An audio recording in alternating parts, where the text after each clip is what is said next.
श्वेता श्वेताम्बरानिता श्वेतबन्धानुलेपना श्वेताक्षसूत्रहस्ता च श्वेतचन्दनचर्चिता श्वेतवीणाधरा शुभ्र श्वेतालङ्कारभूषिता वन्दिता सिद्ध सत्य वैरोचिता सुरदानवै पूजिता मुनिभिः सर्वऋषिभिः स्तवते सदा स्तोत्रे नारायण तम देवीं जगद्धात्री सरस्वतीं जे स्मरति त्रिसन्ध्यायां सर्वां विद्यां दधतीते।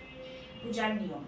মাঘ মাসের শুক্ল পঞ্চমীতে লক্ষ্মী সরস্বতী মৎস্যাধায় লেখনী পূজা করিয়া পরে সারস্বতোৎসব করিতে হয়। নরনারীগণ মাঘ মাসের শুক্ল পঞ্চমীর পূর্ব দিনে অভিসান্ন ভোজন করিয়া থাকে। পঞ্চমী দিনে সকাল সকাল স্নান করিয়া শুচি শুভ্র বসন পরিধান করিয়া উপবাস করিতে হইবে।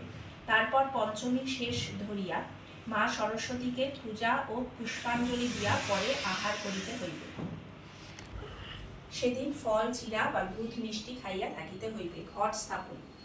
মূর্তিমতী প্রতিমা হইলে ভালো। অভাবে একটি মৃন্ময় পাত্র বা পিতলের ঘটিতে গঙ্গা জল, অভাবে ভালো পুষ্করিণীর জল পূর্ণ করিয়া তাহার উপর আম্র শাখা, শশীর ডাব বা ইয়ম্ভা কদলী সিন্দুর গাত্রে দিবে। ঘটটি বসাইবার পূর্বে ঘটের নিচে ধান দিতে হইবে। ঘটটি বসাইবার পূর্বে ঘটের